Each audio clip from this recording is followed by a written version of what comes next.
ഈ ആധ്യാത്മികമായിട്ടുള്ള ഏറ്റവും ഉന്നതമായ അനുഭവങ്ങളൊക്കെ ശ്രീക്ക് വളരെ നിസ്സാരമായിട്ട് കിട്ടിയെന്ന് ശ്രീ പറയുന്നത് പോലെയാണ് നമുക്ക് തോന്നുന്നത്. അപ്പോൾ അതെങ്ങനെ പറ്റും? ഇത്രയും നിസ്സാരമായിട്ട് ഇത് പറയുമ്പോൾ ശ്രീ തന്നെ ഒരു വലിയൊരു അഹങ്കാരിയായിട്ട് തോന്നില്ലേ? അഹങ്കാരത്തെ നിർമ്മാർജ്ജനം ചെയ്യണം എന്ന് പറയുന്ന ശ്രീ തന്നെ ഒരു വലിയൊരു അഹങ്കാരിയായിട്ടാണ് പലപ്പോഴും ഈ സംസാരങ്ങളിൽ നിന്ന്. അതുപോലെ തന്നെ വേദാന്തത്തിൽ വേറൊരു ഉപമ പറയും. അതായത് ഒരു ഡ്രീമിൽ നമ്മൾ ഒരുപാട് പ്രവൃത്തി ചെയ്യുന്നു, വീട് വെക്കുന്നു, മറ്റു കാര്യങ്ങൾ ചെയ്യുന്നതില്ല. ഇത് ആരാണ് ചെയ്തതെന്ന് ചോദിച്ചാൽ ഉണർന്നു കഴിയുമ്പോൾ നമ്മൾ പറയുന്നത് ആരുമില്ല, അതൊരു ഡ്രീമായിരുന്നു എന്ന് പറയുന്ന പോലെ ആധ്യാത്മിക ഭാവത്ത് നമ്മുടെ ഈ പരമബോധമായിരിക്കുന്ന ഈ ബോധത്തിന്റെ എനർജി മനസ്സിൽ തന്റെ എല്ലാ പ്രശ്നങ്ങളും മറന്ന്, എല്ലാ പ്രോബ്ലങ്ങളെയും മറന്ന് ഒരു ട്രാൻസ് സ്റ്റേറ്റ് പോലെ, ഒരു വീണ്ടും ജനിച്ചതുപോലെ, പിന്നെ വളരെ ഭക്തി സ്വഭാവത്തിൽ, ഒരു ആനന്ദത്തിന്റെ ഒരു ഭാവത്തിലുള്ള ഒരു അവസ്ഥയിലേക്ക് പോയി. അപ്പൊ അതിനെ പൊതുവിൽ എത്രത്തോളം മനസ്സിലാക്കിയിട്ടുണ്ടെന്ന് എനിക്കറിയില്ല, പക്ഷേ എനിക്കത് മനസ്സിലായി. കൂടാതെ ഈ അമ്മയ്ക്ക് തന്നെ ഇപ്പോൾ സൗമ്യാജനിയുടെ ജീവിതത്തിൽ, ഇപ്പോൾ സൗമ്യാജനി എന്ന് പറയുമ്പോൾ ഞാൻ ഏറ്റവും അധികം റെസ്പെക്ട് ചെയ്യുന്ന, ആശ്രമത്തിൽ ഏറ്റവും അധികം ഒരു മാന്യതയുടെ വലിപ്പത്തിൽ കാണുന്ന ഒരു വ്യക്തിത്വമാണ്. അപ്പോൾ ഞാൻ ഈ സൗമ്യാജിനെ കുറിച്ച് പറയുമ്പോൾ എല്ലാവരും വരികയും നമ്മളെന്തോ ഒരു പരിചയം, അതായത് ആ ഡിവൈൻ ആയിട്ടുള്ള, ആ വളരെ ദൈവികമായിട്ടുള്ള ഒരു കോൺഷ്യസ്നെസിന്റെ ആ സ്ഥലത്തിരുന്നുകൊണ്ട്, അതാണ് ഗുരു പറഞ്ഞത്, ഇത്രയും അവയർനെസ് ഉള്ള ഈ സ്ഥലത്തിരുന്നുകൊണ്ട് നമ്മൾ തെറ്റിച്ചാൽ, അല്ലെങ്കിൽ നമ്മൾ എന്തെങ്കിലും ചെയ്താൽ ഇമ്മീഡിയറ്റ്ലി ആണ് ഫലം. നമ്മൾ ചെയ്യുന്ന ആ പ്രവൃത്തികൾക്കെല്ലാം ഫലം ഇമ്മീഡിയറ്റ്ലി ആണ്. അപ്പോൾ ഇമ്മീഡിയറ്റ്ലി ഈ ഗുരു മഹിമയെ മാനി നമ്മൾ ഈ പറഞ്ഞ പരാതികളെല്ലാം ഇല്ലാതെ, ആ ഡിവൈൻ ആയിട്ടുള്ള ഫോഴ്സ് നമ്മളിലൂടെ പ്രവർത്തിക്കുമ്പോൾ ആശ്രമത്തിനും എല്ലാത്തിനും നമ്മൾ ഉദ്ദേശിക്കുന്ന ആ പരാതികളെല്ലാം പോയി ഒരു പുതിയ ഒരു വഴി തെളിയുമെന്നുള്ളതാണ്. അപ്പോൾ ഇതാണ് ഒരു ഗുരുമാർഗത്തിന്റെ ഒരു പ്രവൃത്തി മണ്ഡലത്തിലേക്കുള്ള ഒരു പാത. ഇപ്പൊ ശ്രീ ഇങ്ങനെയൊക്കെ ന്യായീകരിക്കുകയും നമ്മുടെ കാര്യങ്ങൾ മറ്റുള്ളവരെ ബോധ്യപ്പെടുത്താൻ വേണ്ടി നമ്മുടെ ചരിത്രങ്ങളൊക്കെ പറയുകയും ചെയ്യുമ്പോൾ നമ്മൾ തന്നെ ഒരു ഇമേജ് സൃഷ്ടിക്കാനായിട്ട് ശ്രമിക്കുന്നത് പോലെ ആർക്കെങ്കിലും തോന്നിയാൽ അത് കുറ്റം പറയാൻ പറ്റുമോ? ശരിയാണ്, നമ്മൾ ഈ ന്യായീകരണങ്ങളെല്ലാം ചെയ്ത് നമ്മുടെ ഇമേജിനെ ഇങ്ങനെ. സദ്ഗുരുവേ ശരണം. എല്ലാവർക്കും ലൈഫ് ഡിവൈൻ്റെ പുതിയ എപ്പിസോഡിലേക്ക് സ്വാഗതം. ഇപ്പോൾ ശ്രീ ആധ്യാത്മികമായിട്ടുള്ള കാര്യങ്ങളും ഗുരുമാർഗത്തെക്കുറിച്ചൊക്കെയാണല്ലോ സംസാരിക്കുന്നത്. അപ്പോൾ ആ വിഷയങ്ങളെന്ന് പറയുന്നത് നമ്മൾ വളരെ ഭവ്യതയോടെ, വളരെ ബഹുമാനത്തോടെയും അങ്ങനെ സംസാരിക്കുന്ന ഒരു കാര്യമാണ്. പക്ഷേ എനിക്കിപ്പം എഡിറ്റ് ചെയ്തുകൊണ്ടിരിക്കുമ്പോൾ, ഇപ്പോൾ ഷോർട്സിനൊക്കെ വേണ്ടി ഞാൻ എഡിറ്റ് ചെയ്യുമ്പോൾ ഇത് വീണ്ടും കേൾക്കുമല്ലോ, അപ്പോൾ എനിക്ക് തോന്നി ശ്രീ വളരെ ലാഘവത്തോടെ ഈ കാര്യങ്ങളൊക്കെ സംസാരിക്കുന്നു. അതായത് വളരെ ലളിതമായ ഒരു രീതിയിൽ അത് പറയുന്നു. നമ്മൾ വളരെ ബഹുമാനത്തോടെ അല്ലെങ്കിൽ പേടിച്ചൊക്കെ പറയുന്ന കാര്യങ്ങൾ ശ്രീ വളരെ ഒരു നിസ്സാരമായിട്ട് പറയുന്ന പോലെ എനിക്ക് ആ ഒരു ടോണിൽ എനിക്ക് അങ്ങനെ തോന്നി. ഇപ്പോൾ പൊതുവേ സീനിയേഴ്സ് ആയിട്ടുള്ളവരൊക്കെ ചിലപ്പോൾ അവർക്കിത് കേൾക്കുമ്പോൾ ചിലപ്പോൾ വിഷമം തോന്നുമോ എന്ന് എനിക്കൊരു ഡൗട്ട്. അപ്പോൾ ശ്രീ അതിനെക്കുറിച്ച് എന്ത് പറയുന്നു? ഇപ്പോൾ ഒന്നാമതായിട്ട് എനിക്കും അങ്ങനെ തോന്നിയെന്നുള്ളതാണ്. പിന്നെ നമ്മൾ മറ്റൊരു കാര്യം ചിന്തിക്കുമ്പോൾ, ഇപ്പോൾ നമ്മൾ ഈ സമൂഹ മാധ്യമത്തിൽ വന്ന് സംസാരിക്കുമ്പോൾ, ഇന്നത്തെ ഒരു കാലഘട്ടത്തിൽ പൊതുവെ എല്ലാ വിഷയങ്ങളും ഈ ട്രോളുന്ന, അല്ലെങ്കിൽ എല്ലാ കാര്യങ്ങളെയും വളരെ നിസ്സാരവൽക്കരിച്ച് കാണുന്ന ഒരു രീതിയുണ്ട് പൊതുവെ എല്ലാ കാര്യങ്ങളെയും. അപ്പം ആ സാഹചര്യത്തിലാണ് നമ്മൾ ഇതുപോലുള്ള കാര്യങ്ങൾ ഈ ഷെയർ ചെയ്യുന്നതെന്ന് വരുമ്പോൾ, ഇപ്പോൾ നമ്മൾ വളരെ ഭവ്യതയോടെ ഒരുപാട്, ഇപ്പോൾ നമ്മൾ സംസാരിക്കുന്ന ഈ കാര്യങ്ങൾ പോലും നമ്മൾ വളരെ ഡിവൈനായിട്ട്, വളരെ ഒരു വലിയ ഒരു കാര്യമായിട്ടാണ് പ്രസൻറ്റ് ചെയ്യുന്നത്. അപ്പോൾ എല്ലാ കാര്യങ്ങളെയും നമ്മുടെ ഒരു മെറ്റീരിയലിസ്റ്റിക് കൺസെപ്റ്റിൽ, ഈ സയൻറ്റിഫിക് നോളജ് വെച്ച് നമുക്കെല്ലാം ഇത്രയേ ഉള്ളൂ, അത്രയേ ഉള്ളൂ എന്ന് കാണുന്ന ഒരു സമൂഹമുണ്ട്. അപ്പോൾ നമ്മളിങ്ങനെ വളരെ ഈ ഭക്തിഭാവനയിലും മറ്റുമൊക്കെ സംസാരിക്കുമ്പോൾ ഇതെല്ലാം ഒരു സൈക്കോളജിക്കൽ പ്രോബ്ലം പോലെ, അല്ലെങ്കിൽ ഇതിനെ മറ്റൊരു രീതിയിൽ പരിഹസിക്കപ്പെടാൻ സാധ്യതയുണ്ട്. അപ്പോൾ അതുകൊണ്ടാണ് ഞാൻ നമ്മുടെ ഒരു പൊതുസമൂഹത്തിൽ സംസാരിക്കുമ്പോൾ അതിനെ കുറച്ചൊരു അതുമായിട്ട് മാച്ച് ചെയ്യുന്ന ഒരു രീതിയിൽ സംസാരിക്കുന്നത്. ഇപ്പം നമ്മൾ ഈ സംസാരിക്കുന്ന വിഷയങ്ങളെക്കുറിച്ചുള്ള സീരിയസ്നെസ്സിനെ ഉൾക്കൊണ്ടുകൊണ്ട് കുറച്ചുകൂടി വിനയത്തോടെ അല്ലെങ്കിൽ ഭവ്യതയോടെയൊക്കെ സംസാരിക്കാൻ നമുക്ക് പരിശീലിക്കാം. ഇപ്പോൾ ഇതെല്ലാം ഈ പറഞ്ഞ പോലെ നമ്മൾ സംസാരിച്ചു വന്ന ഒരു സാഹചര്യം, ഇപ്പം ഞാൻ ആലോചിക്കുമ്പോൾ എനിക്ക് ഒരുപാട് എൻ്റെ ഈ സംസാരത്തിലും രീതികളിലൊക്കെ ഒരുപാട് മാറ്റം വന്നിട്ടുണ്ടെന്നുള്ളതാണ് ഈ കാലം കൊണ്ട്. ഇപ്പോൾ ഞാൻ എൻ്റെ ചെറുപ്പത്തിൽ ആലോചിച്ച് നോക്കുമ്പോൾ നമ്മൾ ഇങ്ങനെയുമല്ല സംസാരിക്കുന്നത്. വളരെ എല്ലാ കാര്യങ്ങളും അതെന്തുകൊണ്ട്, ഇതെന്തുകൊണ്ടെന്നൊക്കെ എല്ലാം ചോദിച്ചുകൊണ്ട് നടക്കുന്ന ഒരു അന്വേഷണ സ്വഭാവത്തിൽ നടക്കുന്ന ആദ്യകാലത്ത് ചെറുപ്പത്തിലൊക്കെ ഞാൻ നോക്കുമ്പോൾ, ഞാൻ ഓരോ സന്യാസിമാരടുത്തും അല്ലെങ്കിൽ അന്നത്തെ നമ്മുടെ സ്പോക്സ് പേഴ്സൺമാരടുത്തൊക്കെ സംസാരിക്കുമ്പോൾ പലർക്കും ദേഷ്യം വന്നിട്ടുണ്ടെന്നുള്ളതാണ്. പലർക്കും ഞാൻ ഈ സംസാരിക്കുന്ന രീതി കാണുമ്പോൾ ദേഷ്യം വന്നിട്ടുണ്ട്. പിന്നീട് ഞാൻ അഭിവന്ദ്യ ശിഷ്യഭൂതിയോടൊക്കെ പോയി സംസാരിക്കുമ്പോൾ നമ്മൾ സംസാരിക്കുന്ന വിഷയങ്ങളെക്കാൾ കൂടുതൽ ഗുരു നമ്മുടെ ഇങ്ങനെ ഉള്ളിലേക്ക് നോക്കുകയാണ്. അതായത് നമ്മളെങ്ങനെ ഒരു ആന്തരിക പരിവർത്തനം വരുത്തുന്ന ഒരു രീതിയിൽ നമ്മളെ ഉള്ളിലേക്ക് നോക്കുകയാണ്. അപ്പോൾ പോലും ഇപ്പം ഞാൻ സംസാരിക്കുന്ന ചില കാര്യങ്ങളൊക്കെ കാണുമ്പോൾ ചില സന്യാസിമാരൊക്കെ ഉൾപ്പെടെ ഉള്ളവർ ചിലപ്പോൾ വളരെ പരിഭവത്തോടെയൊക്കെ പിന്നീട് എന്നോട് പെരുമാറിയിട്ടുണ്ട്. അപ്പം ഗുരു അവരോട് തന്നെ പറഞ്ഞതായിട്ട് ഞാൻ കേട്ടിട്ടുണ്ട്, അവൻ പാവമാണ്, ഇതുപോലെ അവൻ പറയുന്നത് അതിനെക്കുറിച്ച് ബോധേഡല്ല, അവൻ്റെ ഉള്ളിലൊരു സ്നേഹമുണ്ട് എന്നൊക്കെ ഗുരു പറഞ്ഞതായിട്ട് അവർ തന്നെ എന്നോട് പറഞ്ഞിട്ടുണ്ട്. അപ്പം ഞാനീ പറയുന്നത് നമ്മൾ ഈ സംസാരിക്കുന്ന വാചകങ്ങളും മറ്റ് കാര്യങ്ങളെക്കാൾ ഉപരി നമ്മുടെ ആ വ്യക്തി എന്ന് പറയുന്ന ആ വ്യക്തിയെ മനസ്സിലാക്കാൻ നമ്മൾ പഠിക്കേണ്ടിയിരിക്കുന്നു എന്നുള്ളതാണ്. ഇപ്പോൾ ഗുരുവിന്റെ കാര്യം പറഞ്ഞതുപോലെ തന്നെ നമ്മുടെ 2-3 നമ്മുടെ വെൽ വിഷേഴ്സ് ഉണ്ട്. അപ്പോൾ അവര് നമ്മളോട് കമന്റ് ചെയ്യുമ്പോൾ ഞാൻ ഓരോ സമയത്തും വിചാരിക്കും, ഞാൻ എന്തെങ്കിലും പറയുന്ന ഏതെങ്കിലും ഒരു വിഷയത്തിൽ പിടിച്ച് ഇവർക്ക് ദേഷ്യം വരാൻ സാധ്യതയുണ്ട്. പക്ഷെ എന്നാൽ എന്നെ അത്ഭുതപ്പെടുത്തിക്കൊണ്ട് അവർ ഞാൻ എന്തൊക്കെ പറഞ്ഞാലും അതിൻ്റെ ഒരു നല്ല വശം ഉൾക്കൊണ്ടുകൊണ്ട് വന്ന് കമന്റ് ചെയ്യുന്ന കാണുമ്പോൾ ഞാൻ വിചാരിക്കും, എനിക്ക് അവരിൽ ശിഷ്യഭൂതയാണ് ഞാൻ കാണുന്നത്. ആ ഗുരുവിന്റെ ആ മാതൃസ്നേഹമാണ് ഞാൻ കാണുന്നത്. എന്താന്ന് വെച്ചാൽ ഞാൻ ഇനി എന്ത് തന്നെ പറഞ്ഞാലും അവർക്ക് ആ പറയുന്ന വാക്കുകളേക്കാൾ ഉപരി ഇതിൻ്റെ ഒരു ഉദ്ദേശ ലക്ഷ്യത്തെക്കുറിച്ചോ അല്ലെങ്കിൽ ഉദ്ദേശ ശുദ്ധിയെക്കുറിച്ചോ എല്ലാം മനസ്സിലാക്കിയിട്ട് വളരെ കരുണയോടെ ഒരു കമന്റ് തന്നുകൊണ്ട് പെരുമാറുന്ന ചില വ്യക്തികളുണ്ട്. അപ്പോൾ ഇതിൽ നിന്ന് നമ്മൾ മനസ്സിലാക്കേണ്ടത്, നമ്മൾ മനുഷ്യരെ ഈ വാക്കുകളെക്കാളും സംസാരത്തെക്കാളും പെരുമാറ്റത്തെക്കാളും ഉപരി മനുഷ്യരെ മനസ്സിലാക്കാൻ കുറച്ച് പരിശ്രമിക്കേണ്ടിയിരിക്കുന്നു എന്നുള്ളതാണ്. ഇപ്പോൾ ഹൃദയത്തിന്റെ കാഴ്ച, ഹാർട്ടിന്റെ കാഴ്ച എന്നൊക്കെ പറഞ്ഞപ്പോൾ നമ്മുടെ ഒരു പയ്യൻ ഇതുപോലെ വന്ന് കമന്റ് ചെയ്ത് പരിഹസിക്കുന്നുണ്ടായിരുന്നു. അപ്പോൾ ഈ കുട്ടി ഞാൻ നോക്കുമ്പോൾ പരിഹസിക്കുമ്പോൾ അദ്ദേഹത്തിന്റെ കാഴ്ചപ്പാടെല്ലാം ശരിയെന്ന് വിചാരിച്ചുകൊണ്ടാണ് പരിഹസിക്കുന്നത്. അതായത് നമ്മളിനിയിപ്പോ നമുക്കൊരു മറുപടി ഉണ്ടെന്ന് പോലും പ്രതീക്ഷിക്കുന്നില്ല. അപ്പൊ ഈ ഹാർട്ടിന്റെ കാഴ്ച എന്നൊക്കെ പറഞ്ഞ് പരിഹസിക്കുമ്പോൾ എന്താണ് ഈ ഹാർട്ടിന്റെ കാഴ്ച? നമ്മൾ കണ്ണുകൊണ്ട് കാണുമ്പോൾ പോലും ഈ കണ്ണെന്ന് പറയുന്ന ഒരു മാംസമാണ്. അത് ട്രാൻസ്പാരന്റ് ആണെങ്കിൽ ഒരു മാംസമായ ഈ കണ്ണിലേക്ക് ഒരു വൈബ്രേഷൻ, ലൈറ്റ് ആയിട്ടുള്ള ഒരു പ്രത്യേക ഫ്രീക്വൻസിയിലേക്കുള്ള വൈബ്രേഷൻ കണ്ണ് എന്ന് പറയുന്ന മാംസം ആ പിണ്ടത്തിന് സെൻസ് ചെയ്യാൻ പറ്റുന്നുണ്ട്. അത് ബ്രെയിനിലേക്ക് സിഗ്നൽ കൊടുക്കുന്നു. ചെവിയും നമ്മുടെ മാംസം കൊണ്ടുണ്ടാക്കി തന്നെയാണ്.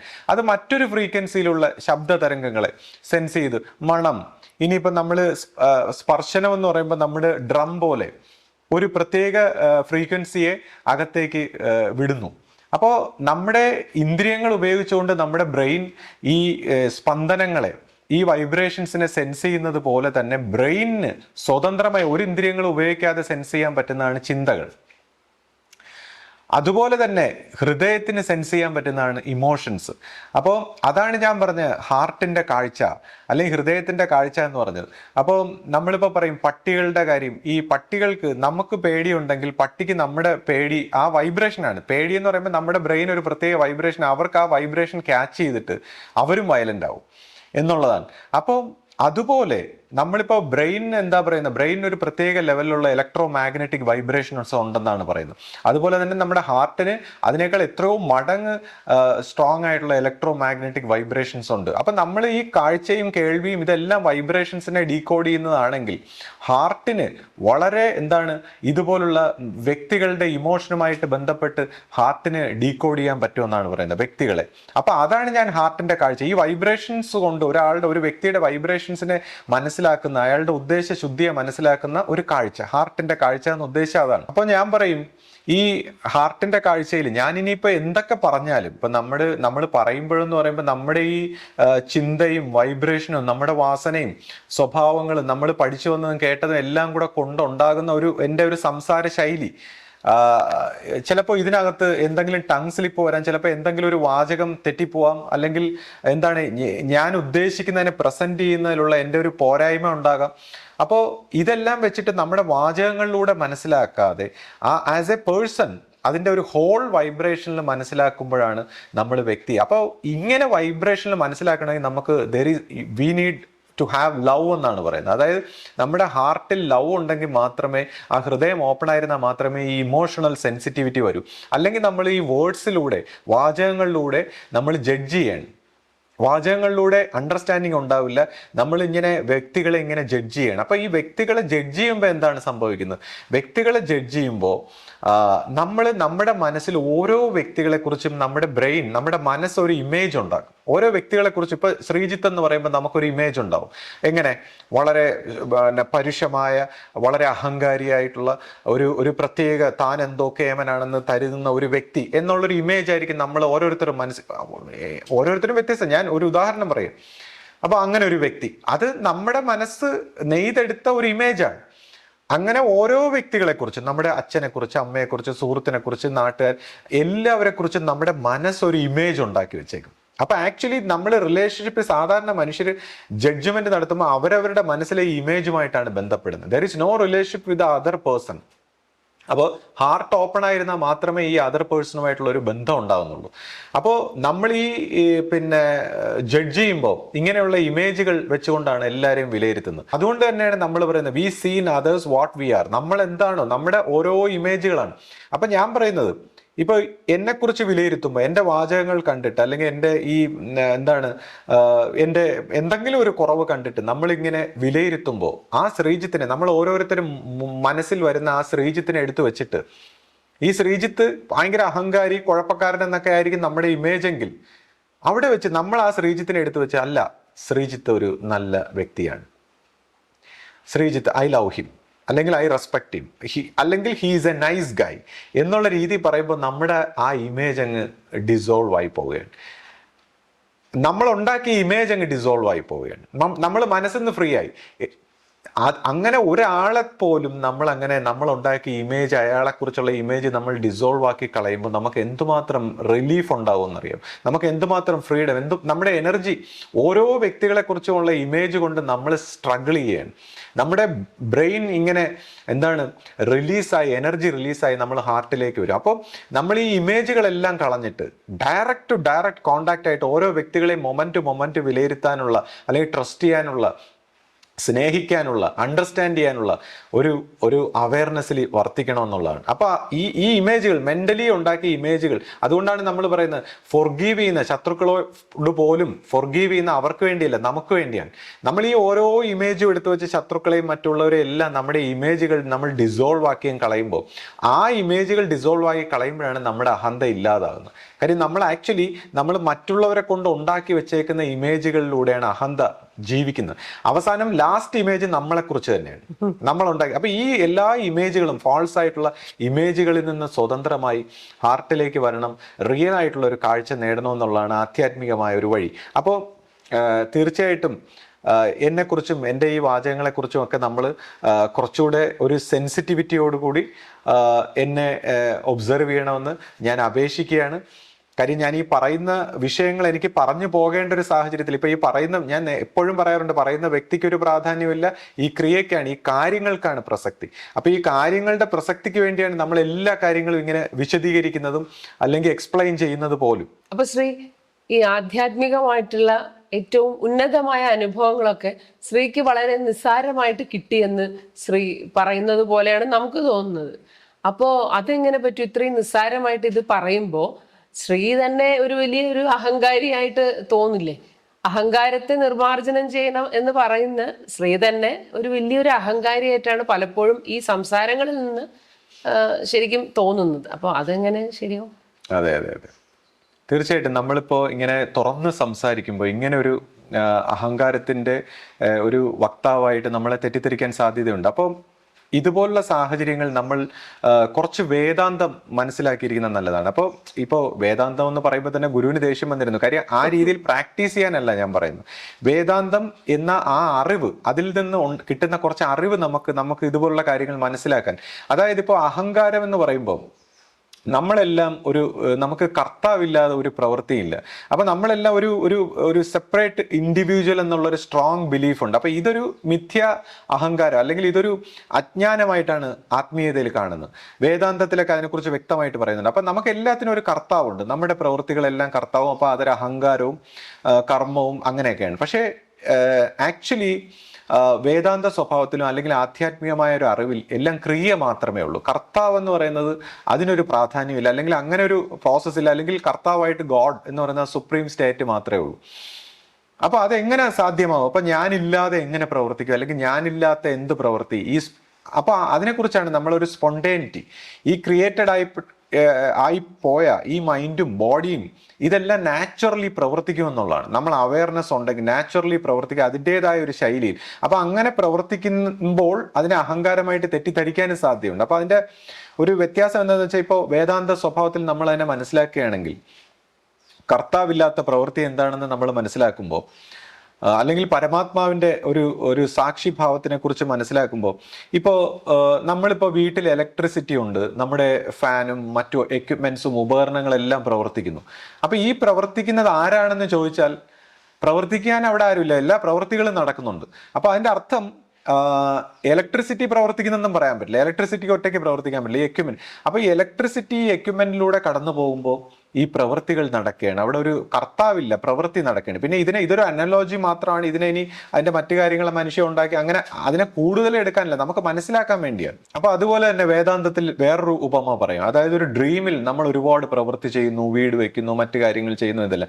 ഇത് ആരാണ് ചെയ്തതെന്ന് ചോദിച്ചാൽ ഉണർന്നു കഴിയുമ്പോൾ നമ്മൾ പറയുന്നത് അത് ആരുമില്ല, അതൊരു ഡ്രീമായിരുന്നു എന്ന് പറയുന്ന പോലെ ആധ്യാത്മിക ഭാവത്ത് നമ്മുടെ ഈ പരമബോധമായിരിക്കുന്ന ഈ ബോധത്തിന്റെ എനർജി മനസ്സിലൂടെ ശരീരങ്ങളിലൂടെ പ്രവർത്തിക്കുമ്പോൾ നാച്ചുറലായിട്ട് എല്ലാ പ്രവൃത്തികളും നടക്കാൻ തക്കവണ്ണമുള്ള പ്രോഗ്രാം അവിടെ ഉണ്ട് എന്നുള്ള അർത്ഥത്തിൽ സാക്ഷിഭാവത്തിൽ ഈ കർത്തൃത്വം ഏറ്റെടുക്കാതെയുള്ള ഒരു പ്രവൃത്തിയെക്കുറിച്ച് മനസ്സിലാക്കി കഴിഞ്ഞാൽ, അല്ലെങ്കിൽ ഗുരുകാരുണ്യം കൊണ്ട് അങ്ങനെയുള്ള അനുഭവങ്ങളിലൂടെ കടന്നു പോകാൻ കഴിഞ്ഞാൽ ഒരു വ്യക്തി പിന്നീട് നാച്ചുറലായിട്ട് സ്പോണ്ടേനിയസ് ആയിട്ട് സംസാരിക്കുകയും പ്രവർത്തിക്കുകയും ചെയ്യുന്നു. കാര്യം അയാൾക്ക് വ്യക്തമായി മനസ്സിലായി കഴിഞ്ഞു ഈ ഞാനില്ലാത്ത ഒരു ഭാവമുണ്ട്, കൂടാതെ ഈ ഞാനെന്ന് പറയുന്ന ഭാവത്തിൽ ഒന്നും ചിന്തിക്കാൻ പാടില്ലെന്നും അയാൾക്ക് മനസ്സിലായി കഴിഞ്ഞു. പിന്നെ ഒരു സ്പോണ്ടേനിയസ് ആയിട്ടുള്ള ഒരു ലൈഫിനെ കുറിച്ചാണ് ചിന്തിക്കുന്നത്. അപ്പൊ അങ്ങനെ അത്തരത്തിലുള്ള വ്യക്തികളെ മാക്സിമം ഒരു ഏറ്റവും അഹങ്കാരിയായിട്ട് ചിന്തിക്കാൻ സാധ്യതയുണ്ട്. എന്നാൽ അവർ സംസാരിക്കുമ്പോഴും അല്ലെങ്കിൽ ഇങ്ങനെയൊക്കെ പറയുമ്പോഴും അവർക്ക് ഉള്ളിന്റെ ഉള്ളിൽ ഈ ഒരു അറിവുണ്ടെന്നുള്ളതാണ്. പിന്നെ ഏറ്റവും ഔന്നത്യമായ അനുഭവങ്ങളെ കുറിച്ച് പറയുമ്പോൾ നമുക്ക് ഗുരുകാരുണ്യം ഉണ്ടെങ്കിൽ എന്തും സാധ്യമാണെന്നുള്ളതാണ്. അതായത് ഒരു ഗുരുവിനോട് ഏറ്റവും പരമാത്മ ബോധത്തിൽ ലയിച്ചിരിക്കുന്ന ഒരു ഗുരുവിനോട് അടുക്കുമ്പോൾ, സമർപ്പണ സ്വഭാവത്തിൽ ഗുരുവിനോട് അടുക്കുമ്പോൾ ഈ ശിഷ്യ സ്വഭാവത്തിലുള്ളവർക്ക് ഏറ്റവും ഔന്നത്യമായ അനുഭവങ്ങൾ പോലും ഉണ്ടാകുന്നതായിട്ട് ഇപ്പം നമ്മുടെ ഫൗണ്ടർ ഗുരുവിൻ്റെ കാലഘട്ടത്തിൽ ഒരുപാട് സന്യാസിമാർക്ക് പലതരത്തിലുള്ള അനുഭവങ്ങൾ, ശിഷ്യന്മാർക്ക് ദർശന സ്വഭാവത്തിലാവട്ടെ, സമാധി സ്വഭാവത്തിലാവട്ടെ, മറ്റ് പല രീതിയിലുള്ള എല്ലാ തരത്തിലുള്ള അനുഭവങ്ങൾ, സിദ്ധി സ്വഭാവത്തിൽ പോലും അനുഭവങ്ങൾ ഉണ്ടായിട്ടുള്ളതായിട്ട് നമ്മൾ കേട്ടിട്ടുണ്ട്. അപ്പോൾ എന്നാൽ ഇവർക്ക് മാനസികമായ അതിനനുസരിച്ചുള്ള ഒരു പരിണാമം വരാതിരിക്കുമ്പോഴും, അല്ലെങ്കിൽ ഇത് ഗുരുകാരുണ്യം കൊണ്ട് ഗുരുവിൻ്റെ ഒരു സാമീപ്യം കൊണ്ട് ഉണ്ടായതാണെന്ന് തിരിച്ചറിയാതിരിക്കുമ്പോഴും അഹങ്കാര സ്വഭാവത്തിൽ വന്ന് തെറ്റിപ്പോയതും നമ്മൾ കണ്ടിട്ടുണ്ട്. അപ്പോൾ ഞാൻ പറയുമ്പോൾ എനിക്ക് ഇങ്ങനെയുള്ള അനുഭവങ്ങൾ വന്നെന്ന് പറയുമ്പോൾ ഞാൻ ഓരോ സമയത്തും വ്യക്തമായി പറയുന്നുണ്ട്, ഇതൊരു ഗുരുകാരുണ്യം കൊണ്ട് ഗുരുവിൻ്റെ സാമീപ്യത്തിൽ സംഭവിച്ചതാണ്. ഇല്ല മാഗ്നറ്റ് അല്ലെങ്കിൽ ഇങ്ങനെ ഒരു അനുഭവം ഉണ്ടാകുന്ന പോലെ ഗുരുവിൻ്റെ ഒരു സാമീപ്യം കൊണ്ട് അല്ലെങ്കിൽ ഗുരു കാരുണ്യം കൊണ്ട് സംഭവിച്ചതാണെന്നാണ് ഞാൻ ഓരോ പ്രാവശ്യവും വ്യക്തമായിട്ട് പറയുന്നത്. നമ്മളിപ്പോൾ ഈ പുതിയ ഒരു കാലഘട്ടത്തിൽ ഇപ്പോൾ എന്താണ് ഈ ഗുരുമാർഗത്തിൻ്റെ ഒരു വ്യക്തത ഇല്ലാത്തത് കൊണ്ട്, ഇപ്പോൾ ഗുരുവിനെ മാനിക്കാത്ത ഒരു സ്വഭാവം വന്നുകൊണ്ട് ഒരുപാട് പേർക്ക് പഴയ ഒരു സ്വഭാവത്തിൽ അത്തരം അനുഭവങ്ങൾ നിന്നുപോയെങ്കിലും പുതിയ വ്യക്തികൾക്ക്, പുതിയ സ്വഭാവത്തിൽ വന്നിരിക്കുന്ന ഒരുപാട് വിശ്വാസികൾക്ക് ഇതുപോലുള്ള അനുഭവങ്ങൾ നിത്യവും ഉണ്ടാകുന്നതായിട്ട് നമ്മൾ കേട്ടിട്ടുണ്ട്. അപ്പോൾ പഴയ സ്വഭാവത്തിലുള്ള വ്യക്തികൾക്ക് ഈ അനുഭവം ഒരു പക്ഷേ ഈ ഗുരുമാർഗത്തിൻ്റെ അല്ലെങ്കിൽ ഈ ഗുരു മഹിമയെ മാനിക്കാൻ കഴിയാത്ത ഒരു കുറവിലൂടെ ഒരു പക്ഷേ ഇങ്ങനെ ഒരു അടവ് വന്നു പോയതായിട്ട് നമ്മൾ ചിന്തിക്കേണ്ടി വരും. ഇപ്പൊ ഈ അടുത്ത കാലത്ത് ശിഷ്യപൂജിതയുടെ സഹോദരി ചേച്ചിയാണെന്ന് തോന്നുന്നു അല്ലേ? ചേച്ചിയാണെന്ന് തോന്നുന്നു. പേരെന്താണ്? ലളിത. ലളിത എന്ന് പറയുന്ന ഒരു അമ്മ ഗുരുവിന്റെ മുമ്പിൽ വന്ന്, ശിഷ്യപൂജയുടെ മുമ്പിൽ വന്ന് ഇങ്ങനെ വിഷമിച്ച് എനിക്ക് ഗുരു മാത്രമേ ഉള്ളൂ, എന്നെ രക്ഷിക്കണമെന്നെല്ലാം പറഞ്ഞ് വളരെ വിഷമത്തോടെ സംസാരിക്കുന്നത് ഞാനിങ്ങനെ കണ്ടായിരുന്നു ദൂരെ നിൽക്കുമ്പോൾ. അപ്പോൾ ആ അമ്മയുടെ ആ ഒരു സമർപ്പണവും സ്നേഹവും വിശ്വാസവും, ഗുരുവിനോടുള്ള ആ വിശ്വാസവും കണ്ടപ്പോൾ കുറച്ച് നാൾ ഗുരുവിൻ്റെ ഒപ്പം ആശ്രമത്തിൽ നിൽക്കാൻ പറയുകയും ഈ അമ്മ ഒരു എന്താ പറയുക, ഒരു കൊച്ചു കുട്ടിയെ പോലെ ആയി മാറി. അപ്പോൾ ഇതിനെക്കുറിച്ചാണ് പറയുന്നത്, be child like to enter the kingdom of God. Jesus Christ ഇങ്ങനെ പറയുന്നത്. അതായത് നമ്മൾ ചൈൽഡ് ലൈക്കായി, അപ്പോൾ ഒരു കൊച്ചു കുട്ടിയെ പോലെ ആയിപ്പോയി മനസ്സ്. അപ്പൊ ഈ അമ്മയെ സംബന്ധിച്ച് ഒരു സന്യാസ സ്വഭാവത്തിലുള്ള ഒരു അറിവോ അങ്ങനെയുള്ള ഒരു ജീവിത ശൈലിയോ ഒന്നും ഇല്ലാത്തതുകൊണ്ട് ഒരു പക്ഷേ ഇത് എന്താണ് തനിക്ക് സംഭവിച്ചത്, തൻ്റെ എല്ലാ പ്രശ്നങ്ങളും മറന്ന്, എല്ലാ പ്രോബ്ലങ്ങളെയും മറന്ന് ഒരു ട്രാൻസ് സ്റ്റേറ്റ് പോലെ, ഒരു വീണ്ടും ജനിച്ചതുപോലെ പിന്നെ വളരെ ഭക്തി സ്വഭാവത്തിൽ ഒരു ആനന്ദത്തിന്റെ ഒരു ഭാവത്തിലുള്ള ഒരു അവസ്ഥയിലേക്ക് പോയി. അപ്പൊ അതിനെ പൊതുവിൽ എത്രത്തോളം മനസ്സിലാക്കിയിട്ടുണ്ടെന്ന് എനിക്കറിയില്ല, പക്ഷെ എനിക്കത് മനസ്സിലായി. കൂടാതെ ഈ അമ്മയ്ക്ക് തന്നെ ഇപ്പോൾ അതിന്റെ ഒരു മനസ്സ് തിരിച്ചു വരുമ്പോൾ എന്ത് രീതിയിൽ അതിനെ ഇന്റർപ്രറ്റ് ചെയ്യും, എങ്ങനെ മനസ്സിലാക്കുമെന്ന് എനിക്കറിയില്ല. പക്ഷെ ഇത് ഇങ്ങനെ ഒരു വശമുണ്ട്, ഈ മനസ്സിന്റെ ഭക്തിയുടെ ഒരു ആനന്ദത്തിന്റെ സ്റ്റേറ്റിൽ നമ്മളെല്ലാം മറന്ന്, മറ്റെല്ലാ വിഷയങ്ങളും മറന്ന് വളരെ സിമ്പിളായിട്ട് ഒരു ജീവിതം ഒരു ആനന്ദത്തിൽ ഇങ്ങനെ പെട്ടുപോകുന്ന ഒരു സ്റ്റേറ്റ് ഉണ്ട്. അപ്പോൾ അങ്ങനത്തെ ഒരു സ്റ്റേറ്റിലേക്ക് വന്നതായിട്ട് നമ്മൾ കണ്ടു. ഇതുപോലെ തന്നെ സൗമ്യ ജെന്നിയുടെ ജീവിതത്തിൽ ഇപ്പൊ സൗമ്യ ജെന്നി എന്ന് പറയുമ്പോൾ ഞാൻ ഏറ്റവും അധികം റെസ്പെക്ട് ചെയ്യുന്ന, ആശ്രമത്തിൽ ഏറ്റവും അധികം ഒരു മാന്യതയുടെ വലിപ്പത്തിൽ കാണുന്ന ഒരു വ്യക്തിത്വമാണ്. അപ്പൊ ഞാൻ ഈ സൗമ്യനെ കുറിച്ച് പറയുമ്പോൾ എല്ലാവരും വരികയും നമ്മൾ എന്തോ ഒരു പരിചയവും സുഹൃത്ത്. സത്യത്തിൽ സൗമ്യനെയും ഞാനും എന്നും വഴക്കായിരുന്നു ചെറുപ്പത്തിൽ. അതായത് ഇപ്പൊ സൗമ്യാനി എന്ന് പറയുമ്പോൾ കുറച്ച് നമ്മുടെ ഓരോ കുറ്റങ്ങളും ഇതെല്ലാം പറഞ്ഞ് നമ്മളെ തിരുത്താനൊക്കെ ശ്രമിക്കുന്ന ഒരു സ്വഭാവമാണ്. അപ്പൊ ഇപ്പൊ അങ്ങനത്തെയൊക്കെ ആരും ഇല്ലല്ലോ എന്ന് നമുക്കൊരു വിഷമമാണ്. അങ്ങനെ ഒരു കാരണവന്മാരുടെ സ്വഭാവത്തിൽ നമ്മളെയൊക്കെ ഓരോന്ന് കാര്യങ്ങളും ഇങ്ങനെ പറയാനും ശാസിക്കാനും ഒന്നും ആരും ഇല്ലല്ലോ എന്നാണ് ഞാൻ ചിന്തിക്കുന്നത്. പക്ഷെ സൗമ്യാനി അങ്ങനെ ഒരു വ്യക്തിത്വമാണ്.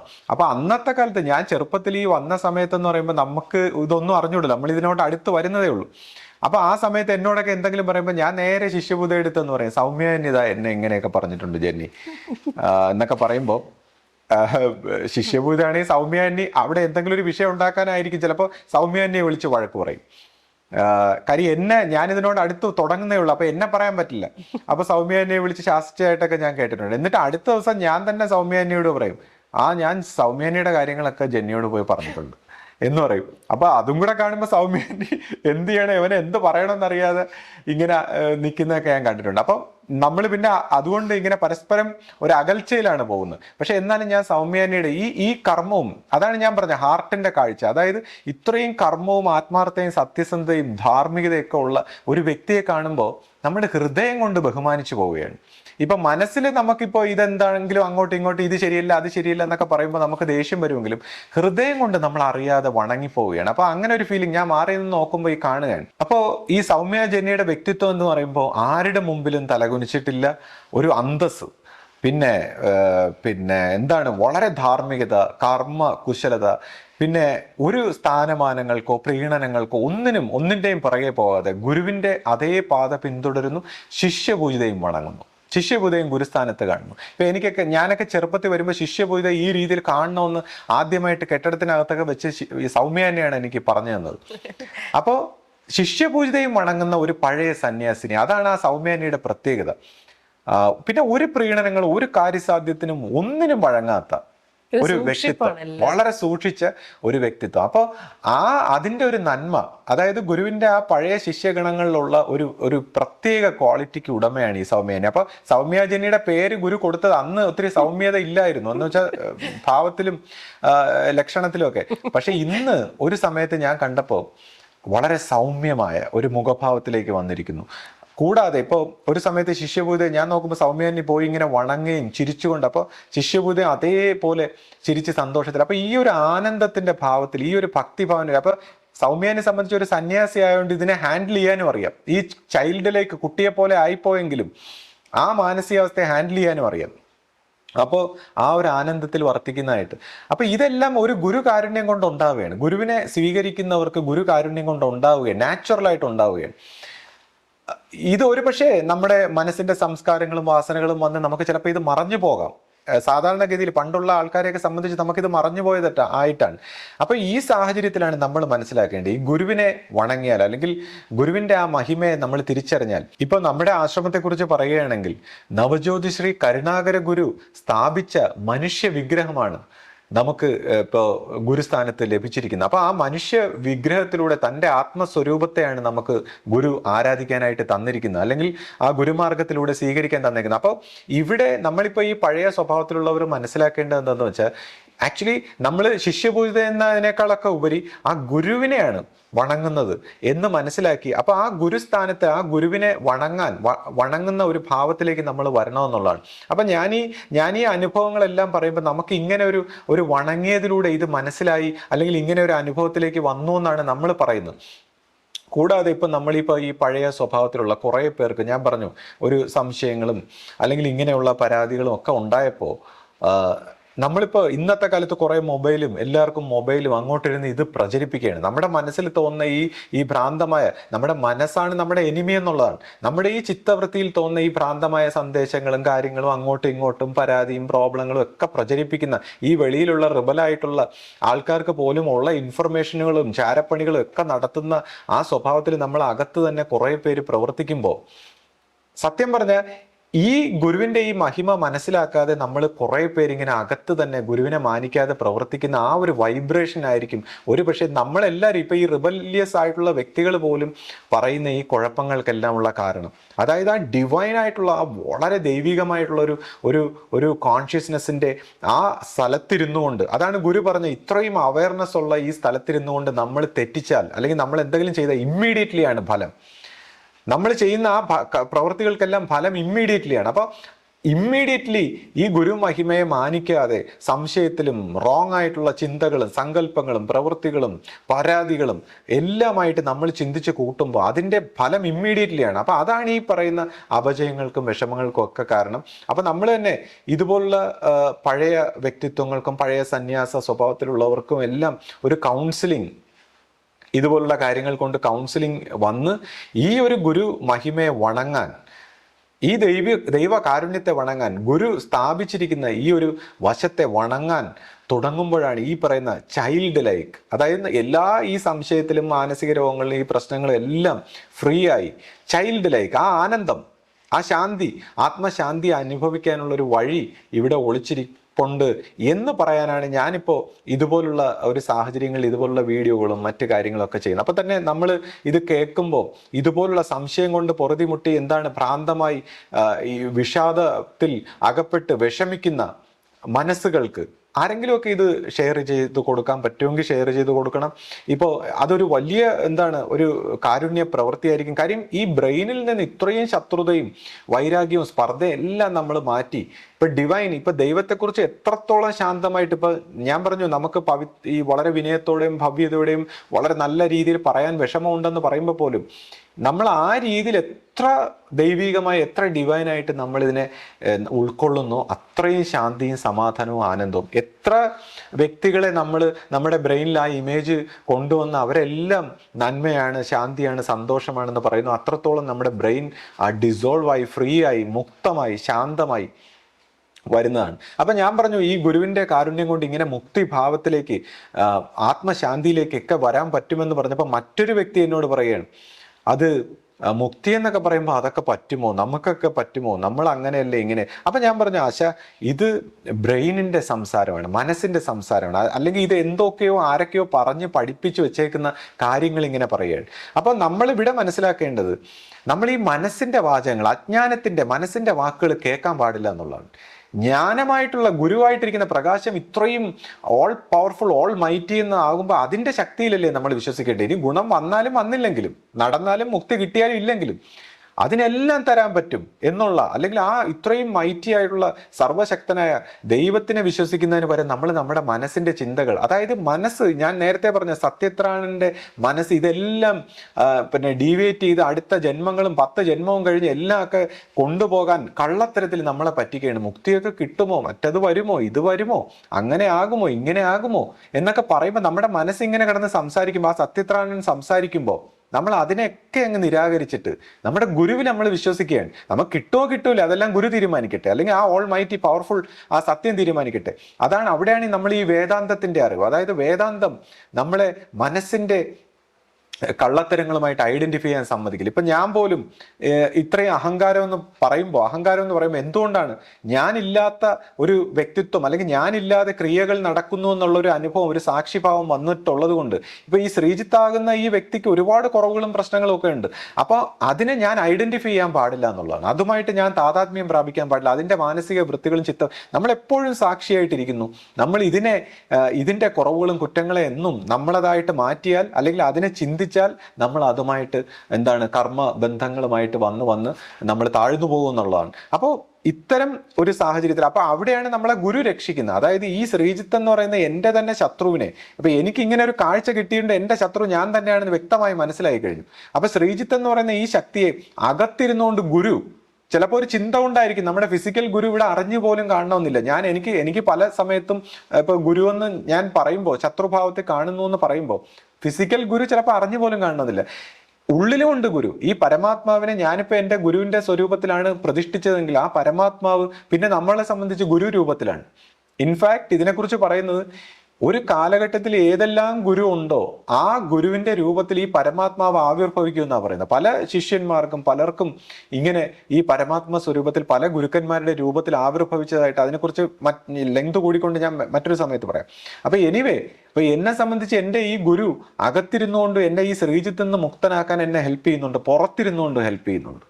അപ്പോൾ നമ്മുടെ എല്ലാവരുടെയും സ്ഥിതിയും ഇതാണ്. അപ്പൊ ഈ ഒരു വശത്തെ മനസ്സിലാക്കിയിട്ട് വേണം നമ്മൾ മനസ്സിനെ നിരാകരിച്ചുകൊണ്ട് വേണം നമ്മൾ ഗുരുമാർഗത്തെ വണങ്ങിക്കൊണ്ട് വേണം ഇങ്ങനെ പ്രവർത്തിക്കുന്ന. അപ്പൊ അങ്ങനെയുള്ള വണങ്ങുന്ന, ആദരിക്കുന്ന, ബഹുമാനിക്കുന്ന നമ്മളെല്ലാവരും എന്നെ പരാതി പറഞ്ഞ ഈ ആദരവും ബഹുമാനമൊന്നും ഇല്ലെന്ന് പറഞ്ഞ ഞാൻ ഉൾപ്പെടെ ഉള്ളവർ ഈ ആദരവും ബഹുമാനവും ആ സ്നേഹവും വിനയവും എല്ലാം ഗുരുമാർഗത്തിൽ അത്രയും ഡിവൈനായിട്ട് കണ്ടുകൊണ്ടുള്ള ഒരു വൈബ്രേഷൻ ആശ്രമത്തിന്റെ ഹോൾ സെറ്റപ്പിൽ ഉണ്ടാകുമ്പോൾ ഈ പഴയ ആൾക്കാരും പഴയ സന്യാസിമാരും വിശ്വാസികൾ എല്ലാവരുടെയും മനസ്സിൽ ഞാൻ ഉൾപ്പെടെ ഉള്ളവർക്ക്, എന്നെയാണ് ഞാൻ ഏറ്റവും വിമർശിക്കുന്നത്, നമുക്ക് ഈ വൈബ്രേഷൻ വരുമ്പോൾ നമ്മൾ ഈ പറഞ്ഞ പരാതികളെല്ലാം ഇല്ലാതാവും. ആ ഡിവൈൻ ആയിട്ടുള്ള ഫോഴ്സ് നമ്മളിലൂടെ പ്രവർത്തിക്കുമ്പോൾ ആശ്രമത്തിനും എല്ലാത്തിനും നമ്മൾ ഉദ്ദേശിക്കുന്ന ആ പരാതികളെല്ലാം പോയി ഒരു പുതിയ ഒരു വഴി തെളിയും എന്നുള്ളതാണ്. അപ്പൊ ഇതാണ് ഒരു ഗുരുമാർഗത്തിന്റെ ഒരു പ്രവൃത്തി മണ്ഡലത്തിലേക്കുള്ള ഒരു പാത. ഇപ്പൊ ശ്രീ നമ്മുടെ ഒരു ജീവചരിത്രവും നമ്മുടെ കുടുംബകാര്യങ്ങളും ഒക്കെ പറഞ്ഞ് ശ്രീ തന്നെ നമ്മുടെ ജീവിതത്തിനെ കുറിച്ചൊക്കെ ന്യായീകരിക്കാൻ ശ്രമിക്കുന്നത് പോലെ ചിലപ്പോൾ തോന്നുന്നുണ്ടാവും. അപ്പോൾ ഇപ്പൊ ഇമേജിനെ കുറിച്ച് നമ്മൾ ബോധേഡ് ആവണ്ട എന്ന് ശ്രീ പറയാറുണ്ട്. പക്ഷെ ഇപ്പൊ ഇങ്ങനെയൊക്കെ ന്യായീകരിക്കുകയും നമ്മളുടെ കാര്യങ്ങൾ മറ്റുള്ളവരെ ബോധ്യപ്പെടുത്താൻ വേണ്ടി നമ്മുടെ ചരിത്രങ്ങളൊക്കെ പറയുകയും ചെയ്യുമ്പോൾ നമ്മൾ തന്നെ ഒരു ഇമേജ് സൃഷ്ടിക്കാനായിട്ട് ശ്രമിക്കുന്നത് പോലെ ആർക്കെങ്കിലും തോന്നിയാൽ അത് കുറ്റം പറയാൻ പറ്റുമോ? ശരിയാണ്. നമ്മൾ ഈ ന്യായീകരണങ്ങളെല്ലാം ചെയ്ത് നമ്മുടെ ഇമേജിനെ ഇങ്ങനെ പ്രൊട്ടക്ട് ചെയ്യേണ്ട ഒരു കാര്യമില്ല എന്നുള്ളതാണ് ജീവിതത്തിൽ. പക്ഷേ എന്നെപ്പോലൊരു വ്യക്തിക്ക് അങ്ങനെ ചെയ്യേണ്ടി വരുന്നത് നമ്മൾ ഇതുപോലുള്ള ചില കാര്യങ്ങൾ പ്രവർത്തിക്കുന്ന സാഹചര്യത്തിലാണ്. അതായത് ഓരോ കാര്യങ്ങൾക്കും അതിൻ്റെതായ ഒരു ന്യായമുണ്ടെന്നുള്ളതാണ്. നമ്മൾ ഇതുപോലുള്ളൊരു കാര്യങ്ങൾ പബ്ലിക്കായിട്ട് പ്രവർത്തിക്കുമ്പോൾ, പ്രചരിപ്പിക്കുമ്പോൾ നമ്മുടെ കുറച്ച് കാര്യങ്ങൾ, ചില ഒരു നിസ്സാരമായിട്ടുള്ള നമ്മുടെ ഒരു ജീവിതത്തിന്റെ എന്തെങ്കിലും ഒരു വശമോ കഥകളോ എന്തെങ്കിലും ഒരു തെറ്റിദ്ധാരണയോ വെച്ചുകൊണ്ട് ഒരാൾ ഈ പ്രവർത്തിക്കുന്ന അല്ലെങ്കിൽ പറയുന്ന കാര്യങ്ങൾക്ക് മൂല്യമില്ല എന്ന് കരുതിയാൽ അതൊരു അപജയമാണ്. ഇപ്പോൾ ഞാൻ പറഞ്ഞു കർത്താവിനല്ല ഈ പ്രവർത്തിക്കാൻ. അപ്പൊ ഈ പ്രവൃത്തിയുടെ ഈ സംസാരിക്കുന്ന ഈ കാര്യങ്ങൾക്കൊരു മൂല്യമുണ്ടെന്ന് കരുതാൻ അല്ലെങ്കിൽ അത് തെളിയിക്കാൻ വേണ്ടിയാണ് നമ്മൾ നമ്മുടെ ഈ ഒരു തെറ്റിദ്ധാരണാജനകമായ ചില കാര്യങ്ങളെക്കുറിച്ച് ജസ്റ്റിഫൈ ചെയ്യുന്നത്. അല്ലെങ്കിൽ നമ്മൾ സത്യം പറഞ്ഞാൽ ഞാൻ പലപ്പോഴും ആശയോടൊക്കെ പറയാറുണ്ട്, നമുക്ക് ഒരു ഇമേജും ഇല്ലാതെ തന്നെക്കുറിച്ച് ഒന്നും ചിന്തിക്കാതെ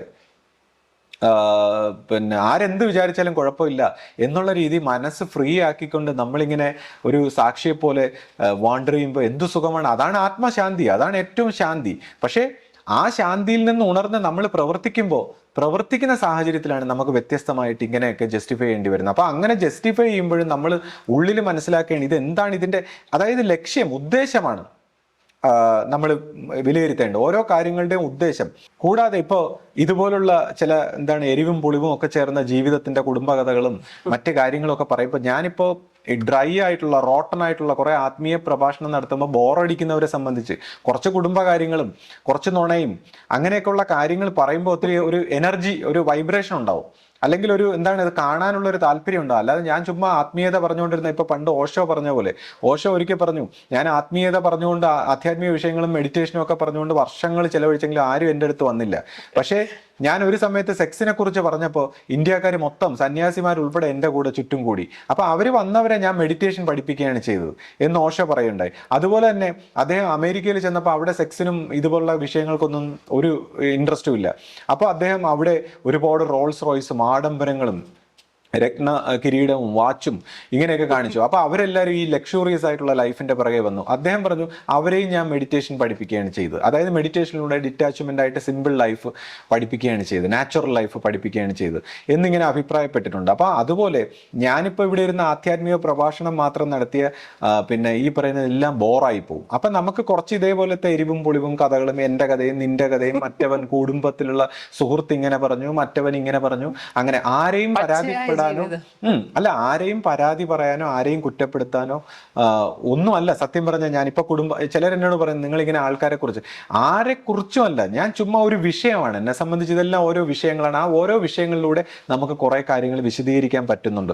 അപ്പോൾ ദയവീത് നമ്മുടെ ഈ വാക്കുകൾ, എന്തെങ്കിലും ഒരു വാക്കിനെ പിടിച്ചുകൊണ്ട് അല്ലെങ്കിൽ എന്തെങ്കിലും ഒരു കാര്യത്തിനെ പിടിച്ചുകൊണ്ട് നമ്മളെ വിലയിരുത്തി ജഡ്ജ് ചെയ്ത് പിന്നെ പിണങ്ങി ദേഷ്യപ്പെട്ട് പരാതി പോലെ മുഖം വീർപ്പിച്ചുകൊണ്ടൊന്നും നടക്കരുത്. കാര്യം നമുക്ക് കുറച്ചൊരു വാചകത്തിന്റെ തലത്തിൽ തലത്തിലെ ഒരു വാക്കുകളുടെ തലത്തിലെ നമുക്ക് ഇന്റർപ്രറ്റ് ചെയ്യാൻ കഴിയുന്നുള്ളൂ എന്ന് പറയുന്നത് ഒരു അപമാനമാണ്. കുറച്ചുകൂടെ കഴിയുമ്പോൾ എന്താണ്, വാക്കുകളെക്കാൾ ആശയത്തിന്റെ തലത്തിൽ ഇന്റർപ്രറ്റ് ചെയ്യാൻ അത് കുറച്ചുകൂടെ വികസിച്ച ഒരു ജീവനാണ്. കുറച്ചുകൂടെ കഴിയുമ്പോൾ ഒരു വ്യക്തിയുടെ ഒരു ജീവനെ വിലയിരുത്താൻ കഴിയണം, നമുക്ക് ഒരു വ്യക്തിയെ വിലയിരുത്താൻ കഴിയണം. അല്ലാതെ അയാളുടെ വാക്കോ ഒന്നുമല്ല.